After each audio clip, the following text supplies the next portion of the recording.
X is a random vector. You know what a random vector is? Huh? You know what a random variable is, right? You take a collection of those. For example, x1, x2. You take n random variables. Okay, it's a random vector. That's all. Okay. So x1, x2 could be correlated. In fact, x1, x2, and so on, xn can have a joint distribution, or it can be IID and so on, right? It doesn't matter. So you have n random variables put together. It's a random vector.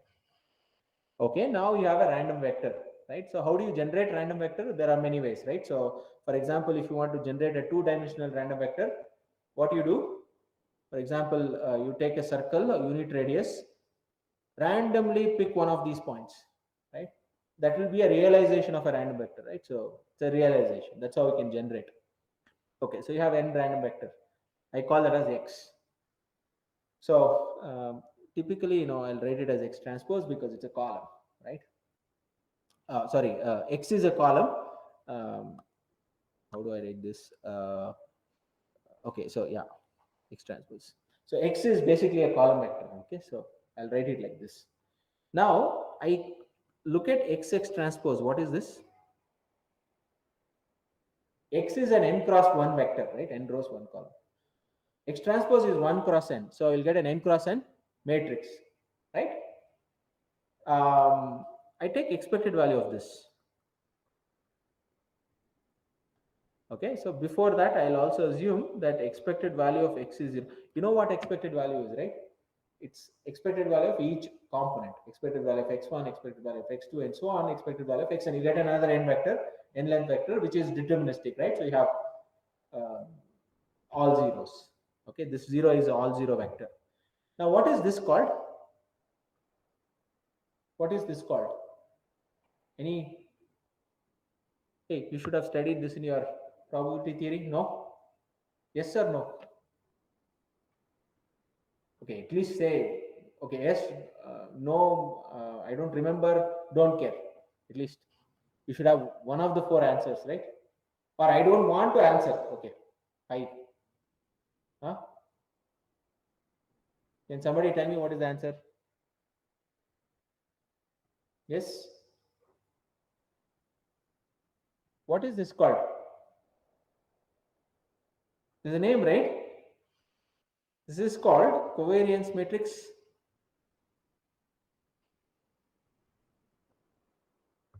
Right? It's called covariance matrix, right? So now, if you take a covariance matrix, see, this is a matrix, right? N cross n. I'll call it a sigma. This is a matrix. Now, what can you say about this matrix? Is it positive semi-definite? One thing is sure, right? So maybe I'll use a different notation for this. I'll call it as capital lambda. Okay, this is capital lambda. Now, what can you say about lambda? Is lambda equal to lambda transpose? Is it symmetric? This is called symmetric, right?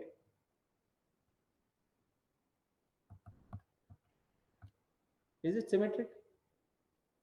Easy to prove, right? So what is that? What is lambda transpose? This is, you take expected value of xx transpose whole transpose, right? That means you are taking expected value of each individual elements of this matrix, right? That's what you're doing, and you're taking the transpose. That is same as the transpose of xx transpose, but that is same as xx transpose, right? X transpose transpose is x itself, right? You make columns to rows and rows to columns again, then I'll get back the original matrix, right? So this is lambda. Symmetric is one very important property. What else can you say? Is it positive semi-definite? Huh? Why? How do you prove that? Huh? Okay, so take any vector. Let's try this. Take any vector v in Rn. Then let's see, v transpose lambda v, right? I want to show that this is non-negative, right? So what is this? V transpose expected value of xx transpose v, right? So if it is a deterministic, expected value of a times x is a times expected value of x, right? You can pull out the constant out or in, it doesn't matter. So I can write this as expected value of V transpose X, X transpose V. Okay. What can you say about these two? V trans X is a column vector, V transpose X is a number, right? X transpose is also a number. But X transpose V and V transpose X, what is the relationship? Both are same, right? If you take the transpose of V transpose X, I'll get X transpose V. But X transpose V and V transpose X are both numbers. So transpose of a number is the number itself. So they are same, right? So this is nothing but whole squared. So if you take expected value, you take any number and square it, you will always get a non-negative number, right? So if you take expected value of that, it should always be non-negative, right? Well, if you want to be really precise, this V transpose X will always be non-zero almost surely, right? So anyway, so is this fine? So this is true for any, you take any vector V, so it's true. So therefore, it's a positive semi-definite. Okay, so let's look at one notation. A is positive semi-definite. So I'm going to use the following notation, okay? Okay, not greater than or equal to, just like with a, okay, math cal kind of a greater than or equal to. Okay, so this is fine. Okay, clear? Now, we have a positive semi-definite. Intuitively, you understood what is positive semi-definite, right? So it won't rotate by more than 90 degrees in the positive direction, right? Of course, the negative means it has rotated this way more than 90, right? So it can never happen. Okay, now, what are the properties? If A and B are positive semi-definite, right? Then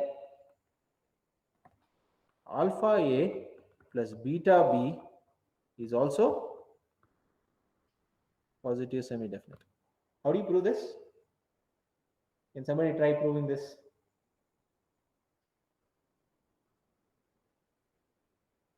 How do you prove? I should take a vector V. V transpose the matrix times V should be non-negative, right? So let's do that. Take any V. That's what we'll start. Take any V in Rn. V transpose alpha A plus beta B times V, which is alpha times V transpose AV plus beta times V transpose BV. Okay. Now, what can you say about each of the terms? This is greater than or equal to 0. Why? This is greater than or equal to 0. Why? Because A and B are both positive semi-definite. But now, if I want this to be greater than or equal to 0, what do I need to have? A provided alpha, beta are both positive. Okay, R plus is basically positive numbers, non-negative numbers. Okay, so it's positive semi-definite. So I can take any linear combinations, non-negative linear combinations. It will always be positive. Okay, so positive semi-definite. The same is true for negative semi-definite also. It will be less than or equal to and so on. Okay. What about AB? A is positive semi-definite. B is positive semi-definite. Can AB be positive semi-definite? Huh? Okay, so question. If A is positive semi-definite, B is positive semi-definite, implies AB question mark. If not, come up with the counter example, right? State a counter example.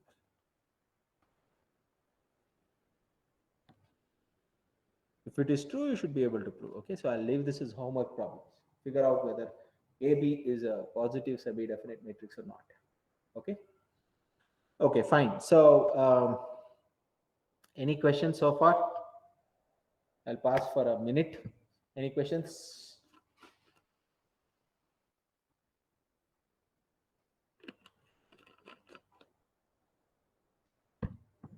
Any questions? Those who are online, any questions? No?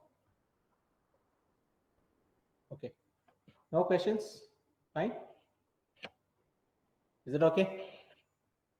Okay. So now let's look at um,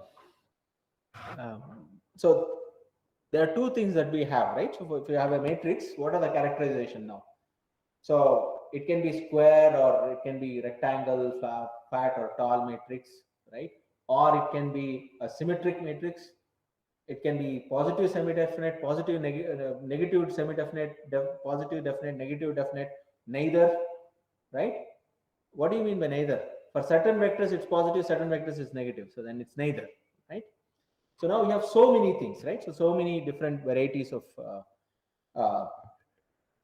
matrices you have, right? So again, our main motivation for studying these, decompositions or whatever, is to solve algebraic equations, right? So suppose I can write this. I think I motivated this in the first class itself. What is the motivation for um, what is called eigenvalue decomposition, right? So what is eigenvalue decomposition? Again, I'll come back to this in detail, but this is how it looks like, right? U lambda u transpose. By the way, if A is like, if it has complex entries, it means u lambda u Hermitian is what we should look at. Okay. So now, what kind of a matrix is U, right? So that is something that you should always remember. So U is, let's say, U transpose is same as U transpose U, which is same as identity. Remember Q matrix when we looked at it? Q transpose Q was identity, but we didn't know whether Q transpose is identity. So what does this mean? This means that the columns are also orthonormal, rows are also orthonormal. That's what it means, right? So this means rows and columns are orthonormal. Both are orthonormal, right? So such matrices are called what? They are called unitary matrix or orthonormal matrices, right? Such, I'll probably write it as Hermitian, okay, because it can be complex also. So I'll just write it like this. So what is Hermitian? So remember, orthogonality of a complex vector is what? It's not V transpose V, it's V Hermitian V. Sorry, V1 Hermitian, V2 is 0. That means V1 and V2 are orthogonal. It's not V1 transpose V2, okay? So such matrices are called unitary matrix, okay? Okay, now let's see what is the implication of this. Okay, well, you can solve the ax equal to b equations very easily if you have an eigenvalue decomposition. But let's look at this in greater detail. Okay, u lambda u transpose. What I'm going to do is I'm going to multiply by u on both sides. Okay, what do I get? So u transpose u is what? Identity, right?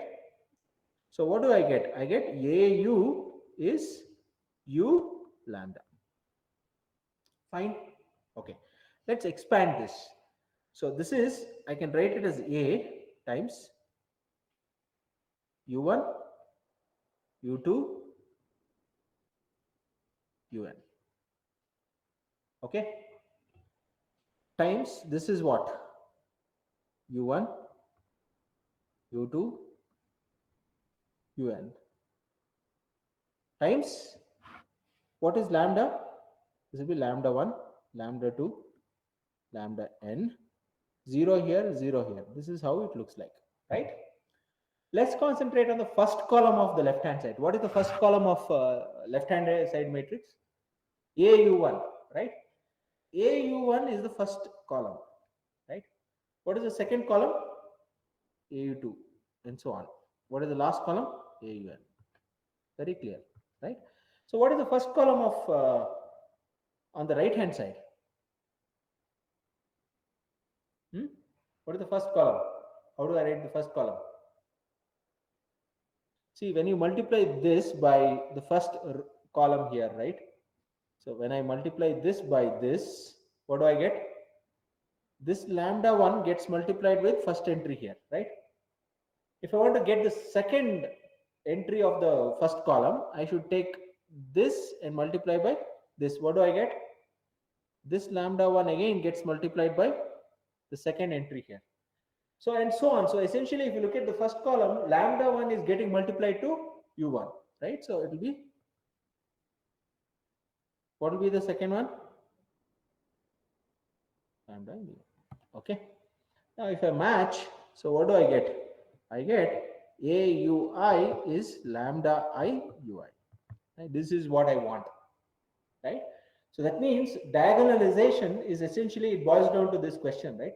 Whether I can find an U1 or UIs such that AU equal to lambda U, right? So now a natural question to ask is, when can we have a V in Rn such that AV